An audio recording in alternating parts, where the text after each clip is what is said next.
گودی پرانباز، داستان کوتاه از رهنورد زریاب.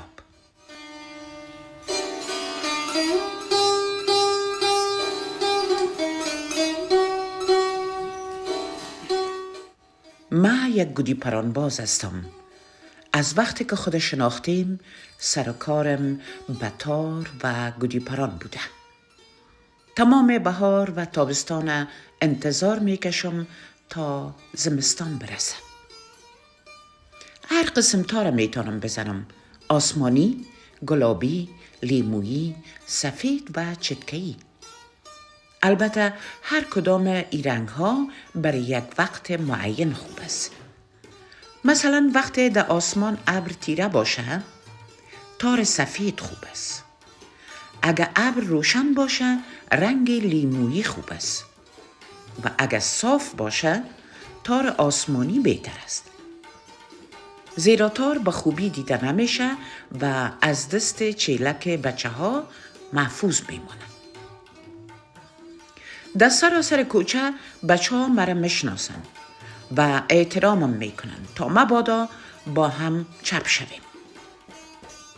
بعض وقتا هم میاین و با ما مشوره میکنن. من یک گودی پرانباز هستم و چشمای یک گودی پرانباز دارم.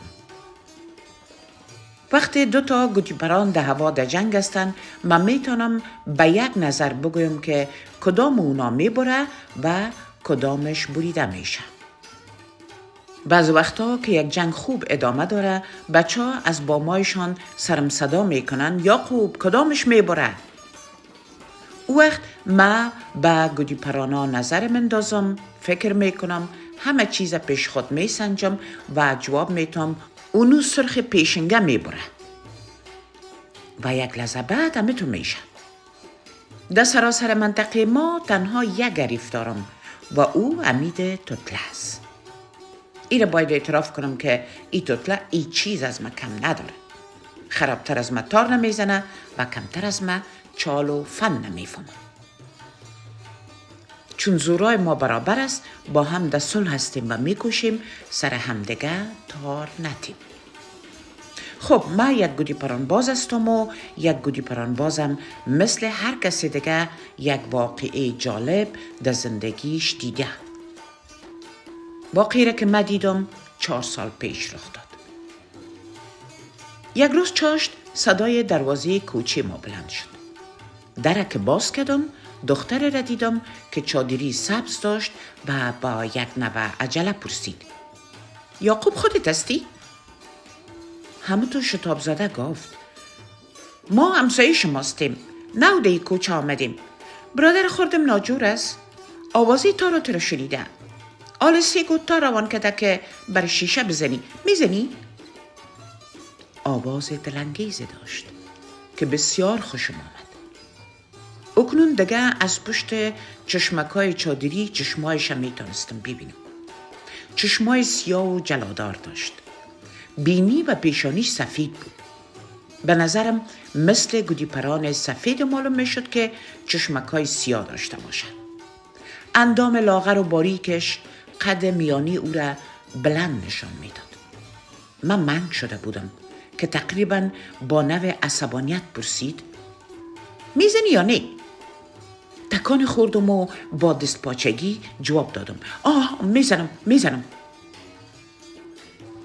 دست سفید و خوش ترکیبش که برنگ کف دریا بود از زیر چادری برآمد و 3 گود تار برم داد. ناخنایش سرخ بود و مثل بیخ مرجان معلوم میشد. تار گرفتم و او پرسید: چی وقت تیار میشه؟ پس فردا.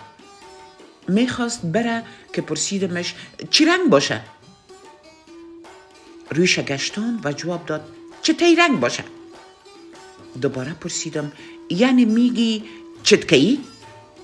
خندی شیرین کرد و گفت: من این کلمه را صحیح گفته نمیتونم، از خردی میگم چتکه‌ای، با مان خودم.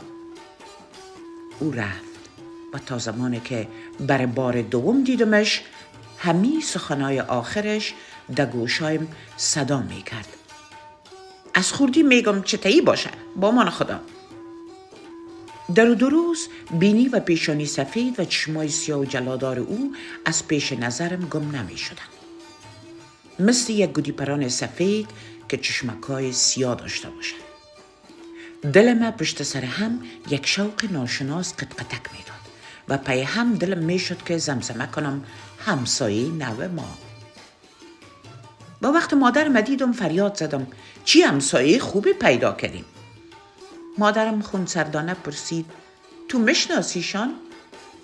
جواب دادم آها میشناسم. در دو روز هر قدر قدرت داشتم به کار بردم و هرچی مسئله می دانستم دریغ نکردم. سرانجام تار آماده شد و او بار دیگه آمد با همون چادری سبز رنگ و چشمای سیاه جلادارش. ما بازم بینی و پیشانی سفیدش دیدم و آواز دلانگیزش شنیدم. تار زدی؟ ها زدم. و در حالی که تیزی تار برش آزمایش میکردم ادامه دادم. چتکه‌ای سفید و آسمانی زدم. چطور؟ رنگش خوب است؟ ای تار وقت هوا ابرآلود باشه خیلی خوب است. هنگامی که برندگی تار دید آواز کشید که از فرط شوق و علاقه بود.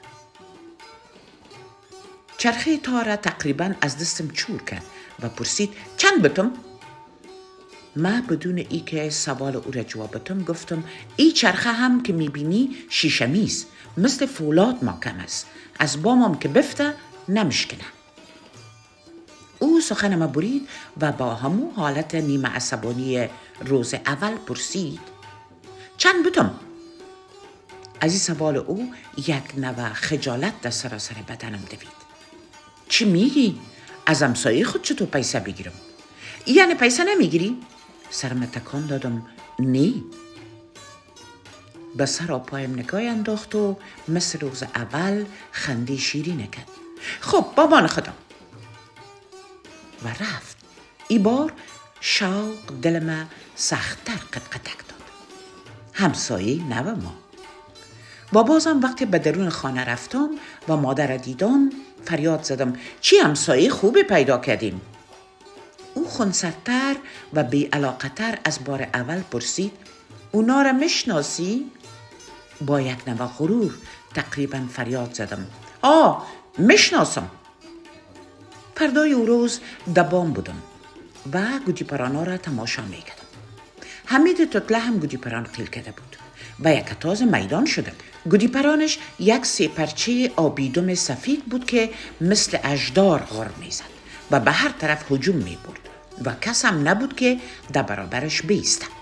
همه میخواستن که از او فاصله بگیرن. بسیاری هم گودیپرانایشان پایین کرده بودن. ناگهان دیدم که از بام همسایه نو ما گودیپران به هوا بلند شد. یک سه‌پرچه سفید که دم و چشمکای آبی داشت. به یاد او دختر افتادم و بازم شوق قطقطکم داد. همسایه نو ما. بام اونا بلند بود اما اطرافش سنج گرفته بودن. نمیتونستم صاحب گودیپران ببینم. دلم شور میزد.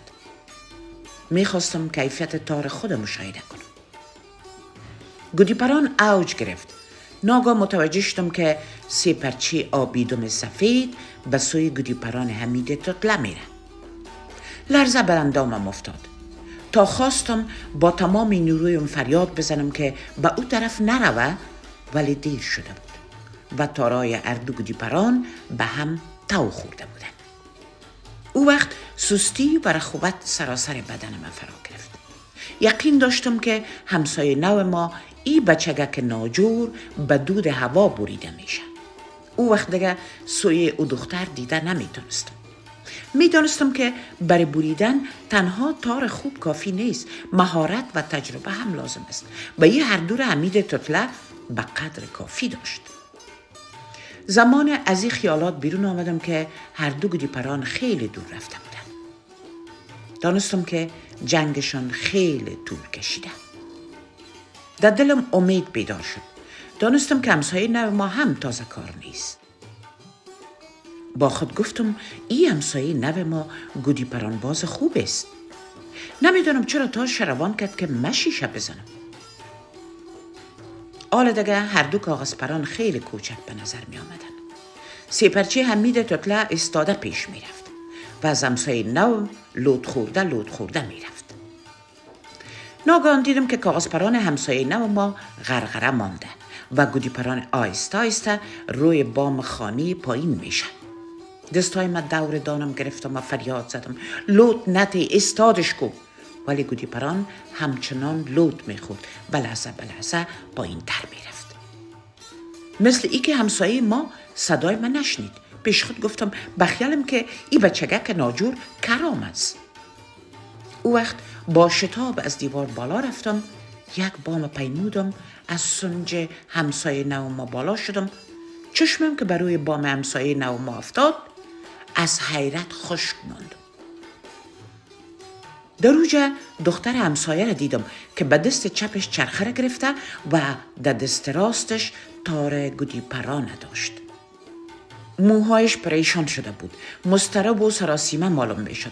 از پشت سرش آیسته صدا زدم آخر استادش کو. بدون ای که از آمدن موار خطا شود گفت نمیشه خودت بیا. از سنج پایین شدم و با زحمت زیاد گودی پران استاده کردم. گودی پران آیسته آیسته اوج گرفت و یک بار دیدم که سیپرچه آبی غلطان پایین میره. از روی بام ها همه برخاست و دخترک از شوق و شادی چیغ بلندی کشید بریدمش. بعد روی بام چندین بار به دور خود چرخید و از دستایش به هوا بلند کرد و فریاد زد زنده باد. پیرزن از حویلی صدا کرد زینب چی گپ شده؟ دختر سرش روی کتاری بام خم کرد مادر حمید تتله را بریدم. صدای پیرزن دوباره شنیده شد ای شیطان. از روز به بعد سراسر کوچه ما را آوازی همسایه نو ما گرفت. همه درباره ای بچه که هنوز کسی ندیده بودش و حمید تتله را بریده بود سخن میگفتن. روزای اول میگفتن 3 گوت تار داده بود که حمید بریده شد. روزای بعد میگفتن 1 گوت تار که دادن حمید برید. و سرانجام همه سوگند میخوردن که والله مثل پنیر حمید تتله را برید. چند روز از این واقعه گذشت. یک روز من بازم به سر بام بودم. گودی پرانم ده هوا بود. یک بار دیدم که باز امو سیپرچه سفیدم و چشمکای سیاه از بام همسایه نو ما بالا شد و اوج گرفت.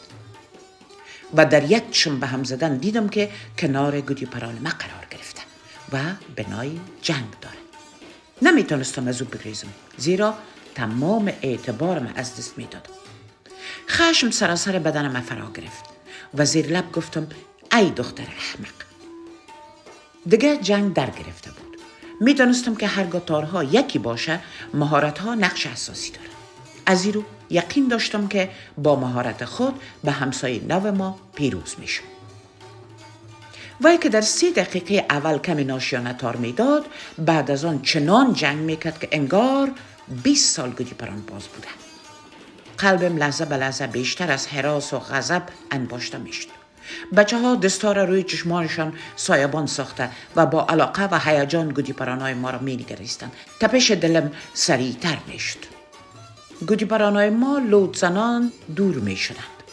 چون باد تند و قوی نبود، گودی پرانا هوایی نرفتن بلکه تقریبا افقی می رفتن. تارا دم به دم بیشتر پایین می شدن و گودی پرانا به سوی بام ها نزدیکتر می شدن. خیلی بلند فریاد کشیدم دیگه بس از کشکو. کسی جواب نداد. در عوض آواز خنده شیطان تمیز دختر شنیدم.